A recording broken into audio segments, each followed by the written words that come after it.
The hum of rotor blades slicing through the crisp morning air was a sound I'd never tire of.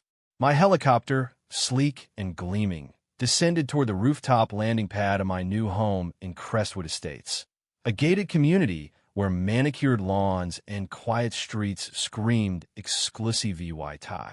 From the cockpit, I spotted her Margaret Hensley, the HOA president, standing in her driveway, phone glued to her ear, arms flailing like she was directing traffic in a hurricane. Even over the chopper's roar, her voice pierced through, shrill and furious. "He's doing it again. This isn't Hollywood. We're a neighborhood, not an airport."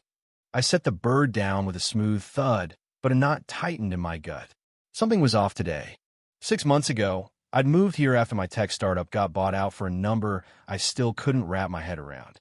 The cash gave me freedom to work remotely, to ditch the 3-hour commute to the city for weekly meetings, and to build a life that worked on my terms.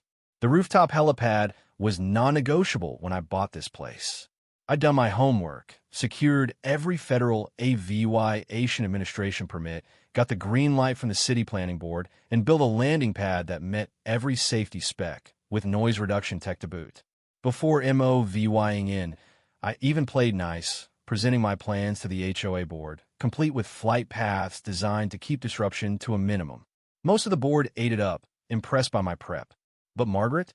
She sat there, face like a stone, scribbling notes like she was plotting a coup. By the time I climbed down from the roof, 2 police cruisers were parked in my driveway, their lights flashing lazily. For a split second, I wondered if I'd missed some obscure rule. Then I saw Margaret, her face a shade of red that could rival a Ferrari, ranting to an officer who looked like he'd rather be anywhere else. I caught her words as I approached. "This man thinks he's above the law, landing that thing like he's some rock star." The officer, a guy with a calm VYB and a badge reading Sergeant Carter, turned to me. "Mr. Harper, I presume? We got a situation here."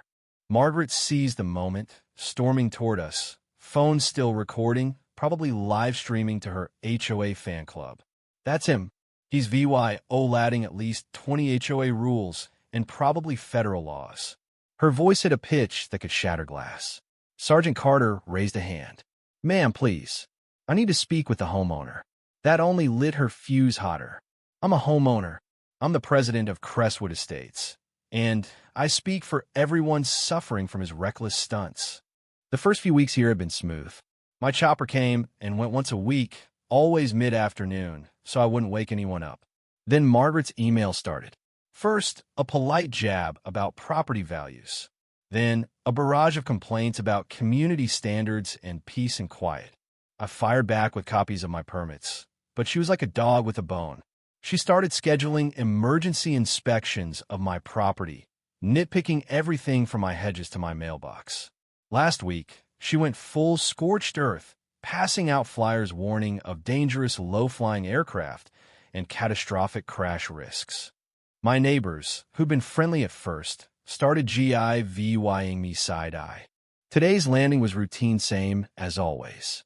Except Margaret had upped the ante, calling 911. Sergeant Carter glanced at the roof.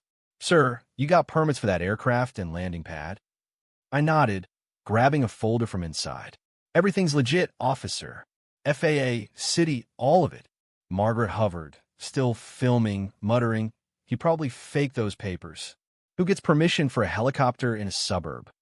A crowd of neighbors had gathered, some clutching coffee mugs, others whispering. I recognized a few who'd signed Margaret's petition last month, calling my chopper a disruptive lifestyle choice.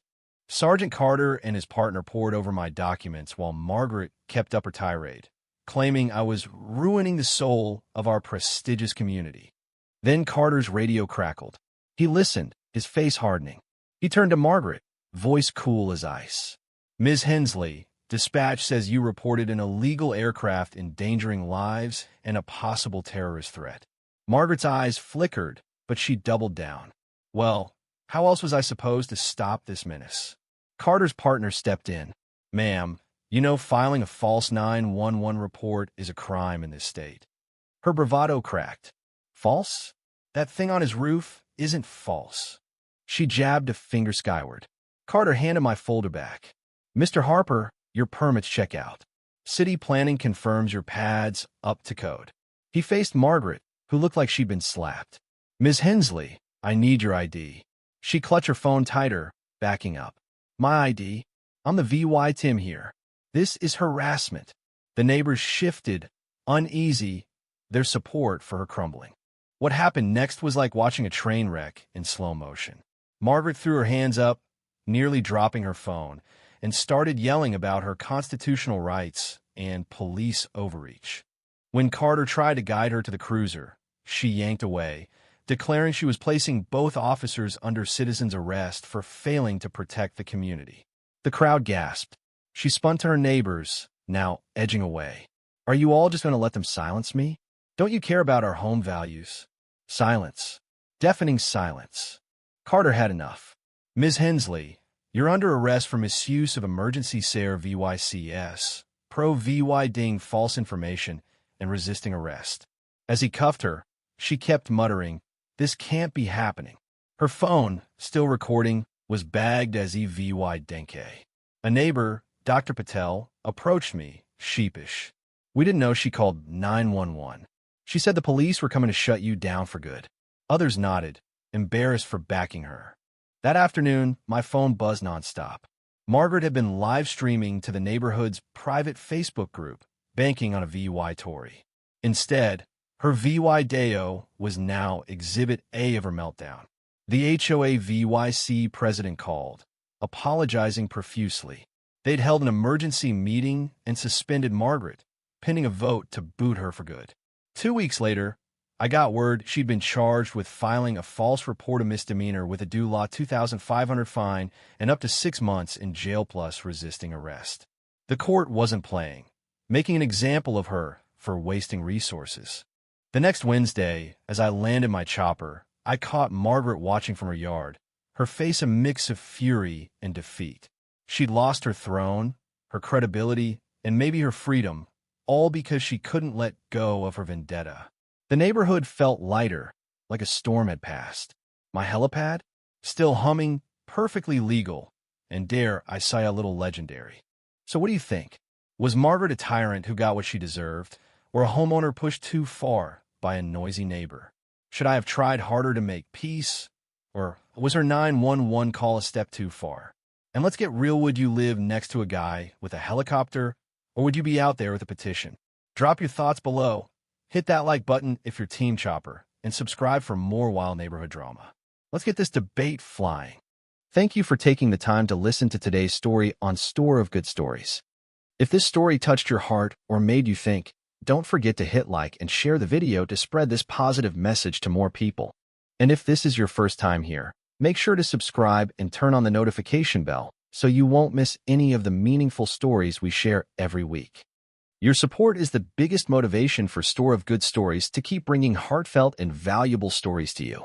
See you in the next video.